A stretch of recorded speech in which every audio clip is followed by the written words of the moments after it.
Every week on the Totally Advertising Podcast, we meet with founders, CEOs, writers, and directors to talk about the creative choices that have made the biggest impact on their brands. And this isn't just any podcast because it's totally advertising. I'm Dallin Koski. And I'm Damian Dayton. It's totally rad. It's totally advertising.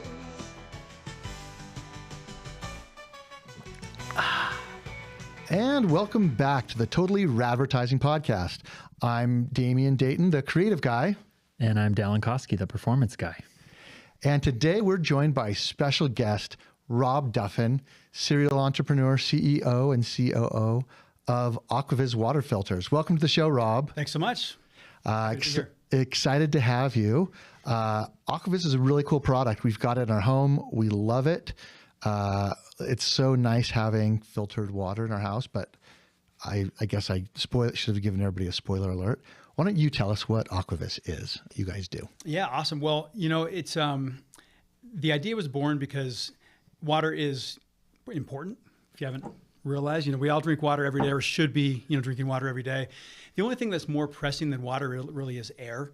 Aside from that, water is something that we all need to be drinking throughout the day, and it's more complicated than it needs to be typically. And so we went into this wanting to solve the problem of either water filtration either being dumbed down to where it doesn't really do a whole lot, but maybe kind of easy, or so complicated, but effective, but so complicated that you can't really, no one can install. You have to hire a plumber to install it. So we thought, all right, there's got to be an easier way to do this. So we really went to market with something that's an effective filter that's easy and convenient, but then also affordable. It's something that any family can afford to put in their house. So in a nutshell, Aquavis is a super easy, very effective water filter that goes under your sink and gives you filtered water straight out of your tap. And so you don't need to just get a trickle out of your refrigerator. You can get... Exactly. Yeah. Typically for home water filtration, you're either filtering water at the whole house level, and there's some issues with that that we can get into, or you've got like a trickle out of your fridge, or you've got a pitcher filter that you're constantly refilling throughout the day. And I've got 5 kids, and we've had a pitcher filter before, and they never refill it. So you go in to get it, and it's empty, and you got to wait for it to trickle through, and it takes a long time for water to filter through there. So we thought, for a busy family, what's more convenient than having high flow filtered water straight out of your faucet? So when you're filling up water bottles, it's fast. When you're rinsing, fruits and veggies, or when you're filling up a big pot of water for pasta, it fills up fast, and it's filtered water. So you're getting rid of, the chlorine, lead, microplastics, stuff that's actually a lot more prevalent in water than I realized before I got into this. And I think a lot of people don't really realize how prevalent this stuff is in our tap water. Yeah, I mean, when we first sat down, I didn't realize how bad, on average, most municipal water is pretty good, but how many municipalities have had severe water violations in those areas. Yeah. I was shocked to learn, and I don't know if a lot of people know this, but every year, the EPA is required to report on the number of water quality violations at the city level, because we kind of think like, hey, it's city water, it's safe, you can drink it, and that's true in a lot of cases.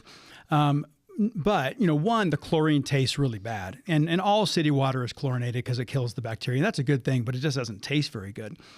But the EPA reports every year on the number of water quality violations, and it's not 50 or 100. I mean, it's tens of thousands of water quality violations. And a significant portion of those are actually health related. These are things that can actually harm your health. And cities usually don't know until there have been reports, so a couple weeks later after you've been drinking this, you realize, oh, there's lead in my water, or there's bacteria in my water. And then you've got boil orders and things like that. So, the way that we approach it is you should filter at the point of use. You should filter right before it comes out of your faucet, so that that what you're getting is clean and healthy for you and your family. Yeah, I love it. I love it. I love the peace of mind. I also love without having the contaminants. We bake. My wife does sourdough bread. I make pizza.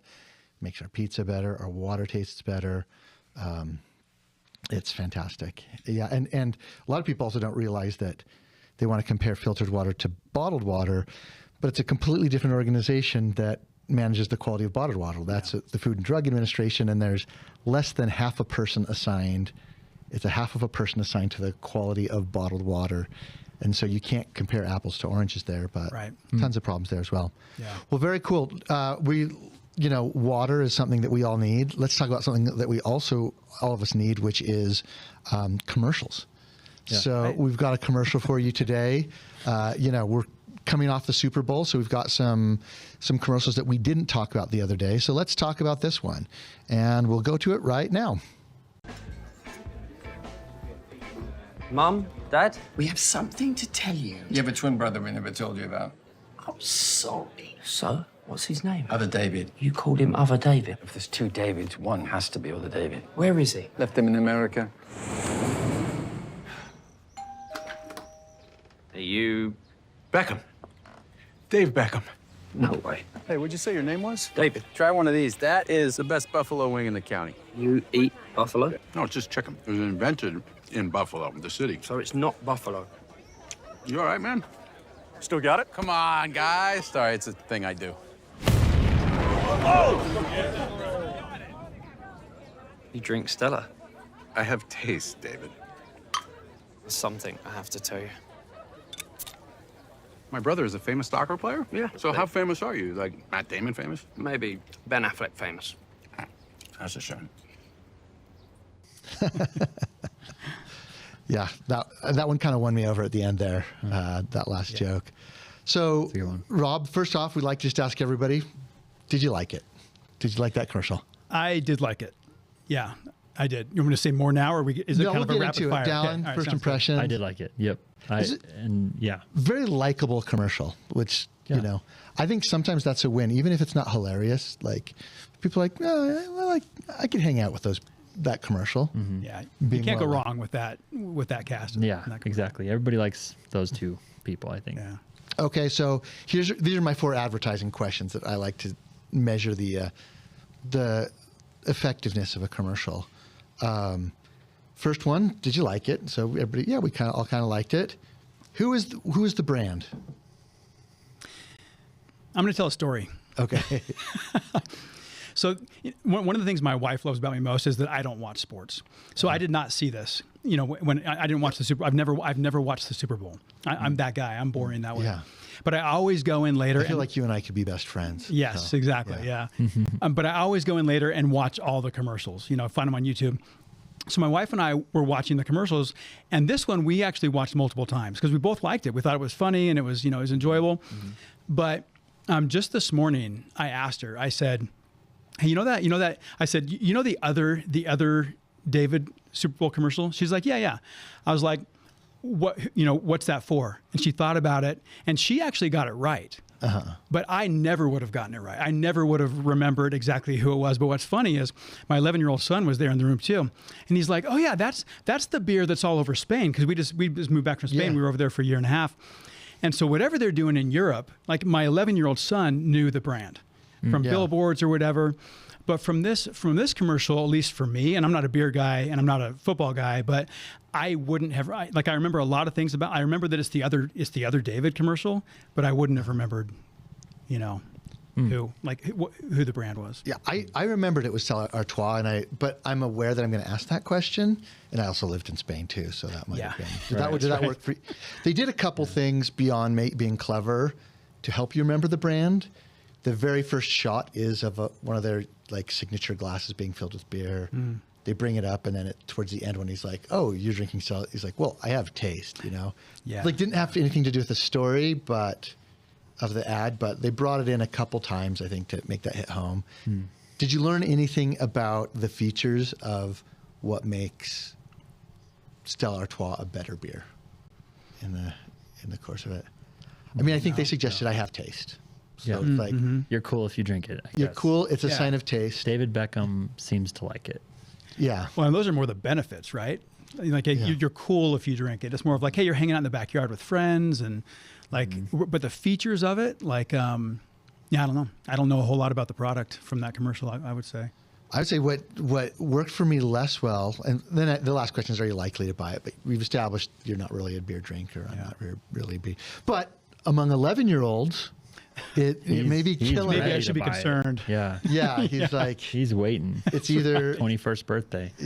either Stella Artois, Dos Equis, or Or you go over to Europe and you can drink it much younger. 18 or Yeah. something. Yeah, it's like water, and sometimes it's cheaper than water, which Yeah. brings us back to, sometimes bottled water. There are a couple of the beers in Europe that will be cheaper than Yeah. bottled water when you go over there. I didn't know that this was because I so lame. I'm also not a beer drinker, but I didn't know that this was a big beer in Europe. And now I feel like the commercial makes even more sense, and I like it even more because they took a really famous person from Europe, David Beckham, and they're bringing him over and merging him with a person that's really famous and recognizable in the States. Yeah, you know, that's and kind interesting. of being like, oh, hey, you drink it over here too, right? So Totally. that's pretty cool. Although I have to say, this was my critique of the ad.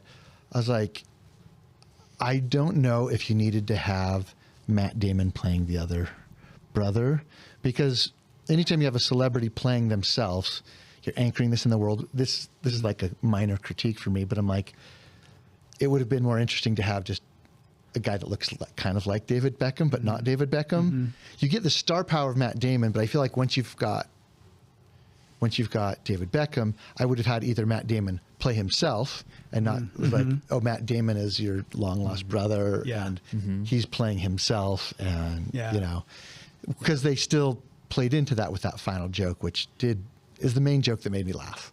The Ben Affleck. Yeah, the Ben Affleck that joke. was my favorite part. And I thought that was interesting that they're like, David Beckham's playing himself, and then Matt Damon's playing the other David Beckham. Because I wasn't quite sure when he answers the door, like, oh, is that Matt Damon, or is that Matt Damon playing a character? I mean, that's maybe a minor narrative squabble that I have with it. I think overall it was pretty effective, but I think they probably could have cut their budget in half and been just as effective with only one David, or with only one celebrity in one it. You know, celebrity, right. That's interesting. 'Cause I don't think either of them come cheap. Probably true. not. But no, I don't know. I think now that I know the context of it, it actually makes sense for them to have a famous person from the States as well. Knowing where it's going to air and everything, and that they're trying to build, you know, it's a pretty competitive market, I think, for beer in the United States. So bringing something that's already pretty popular in Europe and then merging it. And so I think it makes sense to have Matt Damon. And I actually didn't love, I mean, I laughed. It is funny. The joke at the end, you know, I was like, I don't know. That was one of my least favorite parts. I liked the stuff where they're just bantering at the barbecue. Like, Yeah. is this buffalo? Am I eating buffalo? No, it's, you know, are you okay, man? Like, Yeah.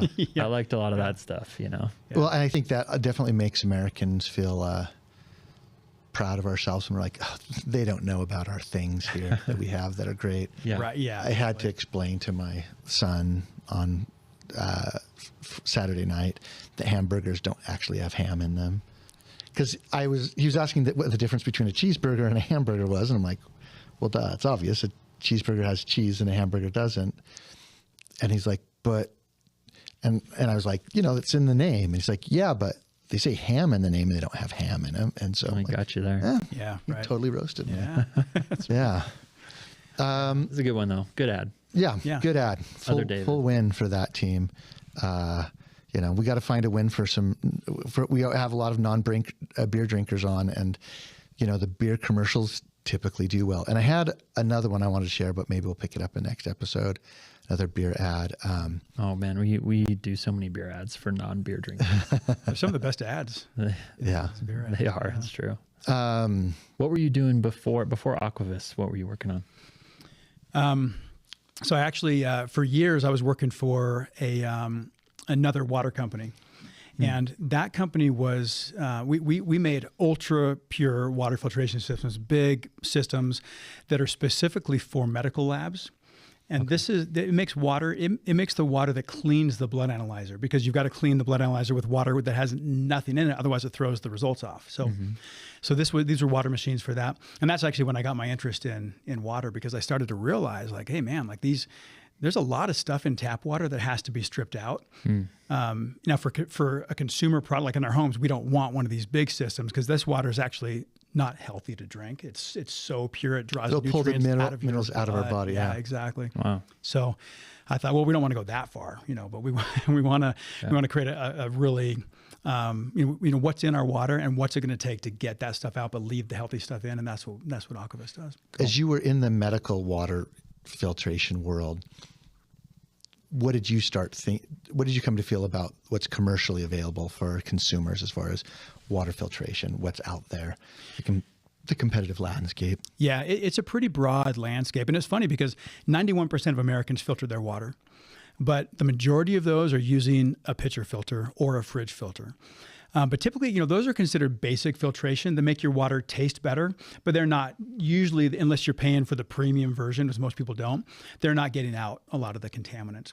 So you've got the basic filtration like that. And then you've got like reverse osmosis systems, which are complicated to install. And then they also waste water. There's water that goes down the drain. So they're expensive. And they also take out too much. They take out the healthy minerals along with the unhealthy stuff. So the water usually tastes people describe it as kind of a metallic taste. And then also it's not the healthiest water either because a lot of the healthy minerals are taken out too. So you've got the basic filtration all the way up to like the really high end stuff. Whereas with Aquavis, we're a premium filter that, but that's easy. You install it yourself in less than 15 minutes but it's also effective. And you don't have to have a big device on your counter. You don't have to have a big device under the sink. Exactly. Yeah. I mean, there's options that you mount to your faucet, but then when you're doing dishes, you're kind of maneuvering around that. And, this installs under your sink. And I'm not trying to like overly pitch the product on the podcast or anything, but there are a lot of options out there. And we've really looked at all of them and thought, how do we really solve a problem for a busy parent, Now you've done that's a business to business company where you did more operations. And you've also done some other worked on some consumer products in your past. Are there times in your career that you've worked with really successful advertising campaigns, and how did those influence your business and the work that you did? Yeah, so there's a really interesting company here in Utah called Silencer Co. that makes gun silencers. And that was really interesting because I'd known the owners for years before that, and they brought me on when there were 2 products, and I think we had about 20 employees. And I came on, and over the 6 years that I was there, we grew it up to 350 employees and tons of products, and the industry leader in that field, in the silencer market. But what was really interesting is the CEO, one of the 2 co-founders, he was a brand and marketing guy. And then the other guy was kind of the engineering, like figure it out kind of guy. You've got the 2 that are often really important in a business. And, so the branding and marketing was really strong, but then also the product was really good. But it was funny because over the years, like the competitors, they would accuse us for being a marketing company, not a silencer company, because no one else was doing marketing like that. Well, it's really hard in a something gun related. How do you put it out there? Restricted category. Yes. Yeah, it's a very restricted category. Yeah, so. you can't do meta ads. Even Shopify wouldn't work with us. Yeah. Which was, strange. You go over to Europe and honestly, you can buy a silencer from a hardware store, but you can't buy a gun anywhere. But they recognize that a silencer, is not, anyway, that's a whole other topic. There's a lot of reasons why you might want to suppress your. Yeah, it's a hearing protection device, really, at the end of the day. But most people think it's for assassins and ninjas and, things like that. Ninjas have throwing stars, the assassins more. Right, exactly. So what did you guys do for marketing that was so effective? It was from the beginning. It was a really strong brand and really unique messaging. We got really, and I say we. I was not on the marketing side. I was more of like I just really admired the marketing work that was being done. I think they brought in some really talented people who were able to kind of distill the messaging down to really easy to digest taglines and things. And then also incorporating into the marketing the education piece, because a silencer is literally the hardest thing to buy as a consumer in the United States because of the regulations and everything. And so really educating people on, one, why would you want to buy one? And then how do you buy one? And working that into the marketing, I think it really resonated with the industry. That, and then I kind of view this as a branding and marketing position as well, but the founders were, they were Second Amendment guys, and we did a lot of work in the company to help educate the industry on reasonable laws around silencers and things like that. And all of this was worked into the marketing that just really kind of, it raised all boats in the industry, and it kind of helped Silencer Co. rise to the top. But the entire industry grew like crazy because of the marketing that Silencer Co. was doing. So you've worked with this like marketing-led company, the Silencer Co., and then you worked with this medically, business to laboratory-based business. how did that inform the way, I think the way you've built your marketing funnel for Aquavis is very interesting. You know, how did that inform the way you've done some higher level paid marketing stuff and built some high production volume, high production assets, but you guys have also gotten scrappy and made a lot of content yourself as well. Talk me through what you guys have done in your marketing funnel for Aquavis. Yeah. Well, I don't consider myself like a content creator, but I actually love doing it for Aquavis. It's fun to talk about this. And we've taken a very, and this is probably something that I've taken from Silencer Co., but a very education-based approach where just helping to people, because it's one thing to scare people, and take like a fear-based approach, which we haven't wanted to do. But there's plenty to be afraid of. People get sick, and it's not just a few people. I mean, thousands, tens of thousands of people per year are having issues with water. So we want people to be aware that, it's a good idea. So we work that into our marketing, but we also want to have, really, really clear messaging around that. And we want to have, broad messaging as well that kind of, helps people to kind of understand, okay, this is what Aquavis stands for. This is what their product does. And I relate to that. Maybe I'm a busy parent, or maybe maybe I don't like, and for me, I'm not handy. I could never get a job at Home Depot. Like, they wouldn't let me near it. So when I was first looking into like, okay, I want to start filtering my water at home, I went to the pitcher filter because it just seems really easy, not realizing that at first that it's not super effective. And so helping people understand that, yeah, if you have a pitcher filter, here's what it's doing for you, and here's what it's not doing for you. But the only other options don't have to be complicated and expensive. There are great options. Aquavis is the best option for ease of use and affordability. So working in the education into our marketing, working in trying to show that, hey, we get where you are. We understand the problems because we're that too. These are problems that we're solving for ourselves just as much. So helping people to understand that. So what would you say have been like the key, because it's fun, I've seen a lot of your content. You've made some stuff that's funny, some stuff that's fun, some stuff that's serious. And you're talking about these issues like cysts in the water, fungi, or microplastics. What have you found are the messaging pillars that have been effective for you in your advertising? I know your base unit is under $100, which is really, I don't know how long that's going to last. Right. But Yeah. But for me, that's a great thing that you've got this price point that's affordable, accessible to other people. Yeah.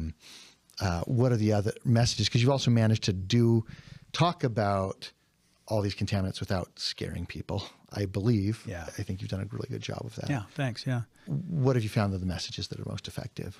Yeah. And you're right. Affordability is one of them because we want it to be accessible for everybody. And so that's why, and we have a product roadmap that we're working on where there's going to be additional products that are priced well above that. And we hope to keep our base level product affordable and under $100 for as long as we can. So affordability is definitely one that's important. But effectiveness is really important. We didn't want to release just a basic filter. People can get that from their fridge. They can get that from a Brita, but we wanted something that was, formulated to remove the dangerous contaminants. So, and we know that people really care about that. They want to know what the filter removes. And so we've been very careful from the beginning to make sure that what we're taking to market is better than what you can get from competitors. Yeah. But one other thing is, humor goes a long way. You can share a lot of the same messaging in a humorous ad, where that might come across as fear-mongering in another way. And Creatably has been really helpful with that, where, it's educating people on what's in their water, but also having a chuckle along the way and kind of making it fun. And we get tons of comments on our videos, and people really appreciate the visual way that we've been able to make that in some of our ads, specifically the Creatably one that we've done. And I mean, that's one of the main comments we get is like, oh man, that was really fun to see. Then some people are like, oh, it doesn't really look like that. Well, no, it doesn't. It doesn't look like a green science experience when you turn on your tap. But the point is, like, this stuff actually can be in your water. Yeah. I mean, our water in our glasses we've got here, it always looks clear. And that's amazing what you don't see in it, the test that you can do, and you don't see in it, you don't. Yeah.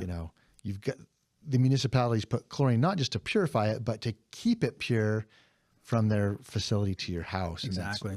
And I just, it's once it leaves the sink, I don't need that anymore. Totally. I don't want to taste pool water Yeah. anymore Yep. when I'm drinking it. Yeah. I think it's interesting the experience that you have working at that manufacturer of silencers, and you have a very similar, what I think is, it can be a challenge, but it seems like you guys have done a good job of kind of rising to that challenge and embracing it. But it's, you have to mix the balance between the performance of your advertising and the education. And sometimes the education of not knowing what's in your water could be a deterrent to not purchasing a filter, right? Or maybe not realizing, hey, for under $100, this is a great value and I'm getting a lot, because they just don't realize what's in their water. Yeah. Same thing with a silencer. You go, hey, maybe I want that. And then you get into it and you realize, oh, this is actually really difficult to purchase. And there's all these barriers just to even go get it. Yeah. And so what I've seen is a lot of brands, they tend to either side really far into direct response or what we call DR advertising, like buy this now. Yeah. Or they go too far over to the educational side where they're lifting all boats, right? But they're not lifting they're paying for everybody else to kind of feed off of, right? So how do you think about kind of balancing we got to educate them enough, but we don't want to educate, we want to educate everybody, but we're also helping our competitors if we do that, and we're going to lose money. Yeah. It's a delicate sort of balance. Well, I guess you can't be scared to brag, I think a lot of companies work really hard to make a product that's differentiated and that brings some value to the table. But sometimes companies are a little bit too timid about talking about that. And that's not really serving the customer. It's good to provide that education, but then, also include, and here's in our example, here's why you should filter your water. And here's why we're the best. Here's why we've put in the hard work to make it easy and affordable and effective, which are not easy boxes to check. And so I think that's actually a service to the customer to not be afraid to brag a little bit. Yeah. And I think that brings up something else that you talked about. There's a lot of engagement on your videos, and people are passionate about their water. And I think that's something that a lot of brands don't think about in their social media advertising, is the voice that you respond to comments with is almost as important as the commercial, because people are coming in and they're like, well, what about this? What about? And in a lot of ways, the comment section is plays the role of the FAQ that the FAQ used to. Totally. People are looking through and seeing, has anybody else already asked this question that I have afterwards? And some people are being trolls and some people are being silly, but they come and see these people have great answers because I've seen that they talk about, well, just get a whole house filter. It's like, okay, well, if you want to drop $7,000 to do that, you can. Yeah. Or, why is this better? And you've been able to do that education all along through the pathway. Yeah. It is fun to respond to the comments. And I actually do all that myself. I get on there because I like to kind of see what people are asking. And just this morning, someone got on there and at first I was like, I should hide that comment, but I was like, I don't want to hide these types. Sometimes there's a comment that's just, maybe there's a lot of swearing or something. It just doesn't bring any value at all. But I find that most of the time, even when people are being a little bit belligerent, like this guy, for example, he was like, tap water's fine. Like there's chlorine in it. That kills everything. You don't have to worry about it. And that's just not true. I mean, it's just not accurate. And so I took the time to, not try to say that he's wrong or anything, but just say, actually, here's the data from the EPA. We just want to help people to understand. And I enjoy doing that. I really enjoy getting on there with customers. And a lot of times people will respond with a thank you. Like, hey, thanks for taking the time to answer the question and to clarify. And hopefully it's helpful to other people going on there, like you said, Damien, who want answers as well. Yeah. The one thing that I learned when we were talking with you about chlorine that stuck with me is, I remember in my fish tank that we have to put these dechlorination tablets because it will interfere with fish's gills. Yeah. Chlorinated water will kill your fish. They can't breathe. It suffocates them. But we think it's okay for us. And humans can tolerate a certain amount of it, obviously. Right. But I'd rather not. Like if my goldfish can't swim in this, then should I be drinking it? I mean, chlorine is a corrosive, and it is in relatively low amounts in our tap water, but a lot of tap water actually literally has more chlorine than a swimming pool. And that's just gross. I mean, it's a taste and a smell issue that once you filter it out, I mean, it's really hard to go back because filtered water just tastes so much better. I'm writing that down so we can run an ad for that. There we go. Real quick. Yeah. I think we Yeah. joked around about it, a video about that. I thought I'd bring up, for added bonus for our viewers today, a second commercial, because we've been doing some good commercials. I thought we'd look at some cheap commercials today. So I'm gonna awesome. I'm gonna Did you throw say another good, one or at did you say? You said we've been looking at good commercials. Are we going to look at a Jeep commercial or a cheap? a 'Cause they- cheap commercial. This is Okay. a cheap commercial. We ripped But- apart a Jeep one recently. Wasn't that this the was- Harrison Ford one? Yeah. Yeah, this we is had a a field day with that one. This is a DR ad, direct response ad, and I think for the people at home, I think looking at a video like this compared to like the big brand videos that we've been looking at is a good way to dissect the good, the bad, and the ugly as well, and say there's things that they're doing in this ad that are good things, and that the big agencies will turn their nose up at and say what. And so I think the point of critiquing ads isn't to bag on an ad, but to like, hey, how can we learn? How can we make our advertising better? How can we still accomplish our goals? And it might be multiple goals, but how can we make ours more effective? So I thought we'd play. This is sent to us by our editor, Ethan, actually, for a online schooling Education Connect. But you've also heard my feelings about jingles. So we'll watch this one and take a can't look wait. at a jingle and an old commercial that's still running and driving revenue. So we'll watch this right now.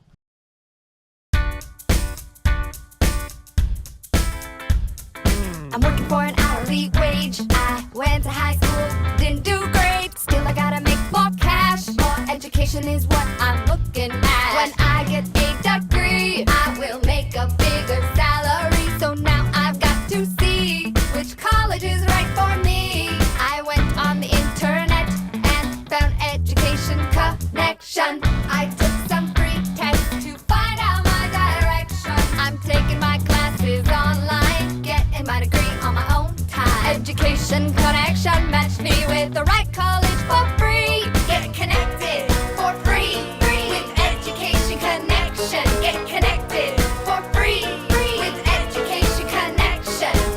Log on now and get your free success kit worth $100. Log on now to educationconnectiontv.com. That's educationconnectiontv.com. All right. Okay, so there's your. I mean, I'm gonna admire them for being frugal. I think they shot all in a studio, one person, couple costume changes, changed the color of the background a few Got times. some editing and Got yeah. yourself a commercial there. Totally. Okay, overall, did you like it, hate it? Like it or hate it? I liked it. I liked it enough, I guess. Yeah. I didn't hate it. Yeah. I'm kind of close to hating it. I'm kind of close to hating Yeah. it. Like I admire an earworm, but yeah. Okay, so here's the question: what was the name of the brand? Here's the question: what century was that ad from? I think that was strong. It's giving me strong 2008 vibes. The dark jeans with the white belt. And the website too. You And could tell by the screenshot of the website. Yeah. Yeah. So is it from that era, or is this a? Is I this think a it's from I think that it's an era. old It is one. still There. playing Okay. on the TV. Oh, like, okay. It must be efficient or effective in some way. Yeah. If it's getting some play. Mm-hmm. Did you remember the name? Education Connection or something? Is something Okay, like yeah. that? I mean, so it wasn't. Okay. I was like, the first thing I would do if I was that brand is change that name Yeah. because it's like just descriptive. It sounds like, Mm-hmm. but they sang it, and it was Get connected Yeah. for free. Yeah. Yeah. See, I've got an audio background. I've worked with hundreds of artists in a previous life. And what I don't like about this ad is there's just too much words. You know, they're trying to say too much. They should really just make it simple, like the da da da da da. Yeah. And there is some earworm stuff in there, but there's way too much information. I don't need her to sing a verse about. So I went to the internet. Yes. Because we don't talk about going to the internet very much anymore. It's like my grandmother's generation that talks about, like, oh, talk to him. He's good at computers. It's like, Yeah. I need somebody to come and look at my computer. And it's not because something's broken. Yeah. It's because they no longer know how to click on the right things. Because you're still adding www dot Yeah. before you go to a website. those people. And for me, what I remember about this ad is they shows you, I can make $25,000 more than what I'm currently making. And I'm like, they should have, this is a minute-long ad. And I'm like, didn't feel quite like a minute. So good on them for that. Felt like a 30 for me. Yeah, it did. Yeah. But yeah, tons of words, Yeah. but not saying much. Right. And it's like, they took me through my whole journey, just instead of just saying, go to Education Connection and get connected. I get the sense that they're not an online school, but they will connect you with other online schools. So they're probably, their play is, I bet they make money by getting other schools onto their platform. Get leads. They they sell the leads and drive them for other people. But yeah, they definitely they've got get a free success kit comes up. I'm staring at the ad on YouTube, but they didn't mention that in the song or but Yeah, no strong call to action in the song, which is maybe hard to do in a song, but Yeah. well, I also think they wasted like the first 5 seconds look like a 1980s music video. It's like there's a record playing Yeah. at the beginning, and it's just like if you're on the internet and a record's playing, you're just like, I don't have the patience anymore. And I think everybody knows about hooks, but in TV they take some of that for granted. They're like, well, they're either going to get chips or not. And if they're not getting chips, then I can count on the view. They're going to watch it anyway. yeah. But yeah, I think I love like the wardrobe feels like a snapshot in time, that kind of long t-shirt look that was big, the white belt. Yeah. And it was posted 16 years ago. It's about 2008, has 6.2 million views on YouTube alone. What's even more interesting is the person who posted has 3,000 subscribers. But I think they're not getting a lot of subscribers. They're just like a decade later, it says, this is good advertising when you search for it over a decade later.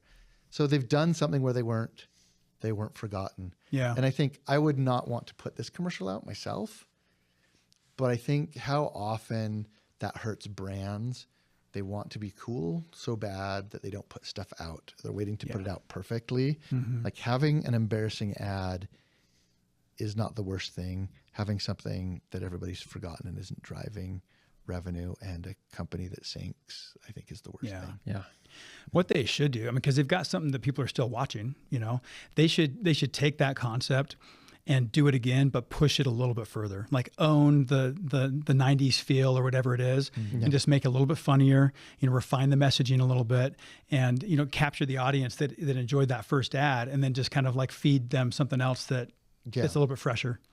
Yeah, I think like J.G. Wentworth, who has like embraced the corniness of their ads, like J.G. Wentworth, Need Cash Now, and they just repeat it over and over again. Right. You know it. Like for a while, all of our editors used to sing it because they all knew it, and like they've embraced how corny their ads are, and they're like, Yes. let's just lean into that. Totally. Yeah. And be exactly who we are. Yeah. I bet that would perform for them if they did something similar with us. Yeah, I think so.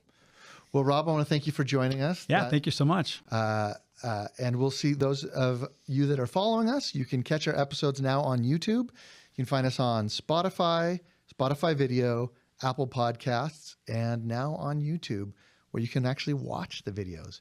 And if you want a commercial of your own, you can always talk to us at creatably.com. We'll see you guys next week. Take care. It's totally rad. It's totally rad. Join us every week right here on Spotify, YouTube, Apple, or wherever you listen to stuff for your pods.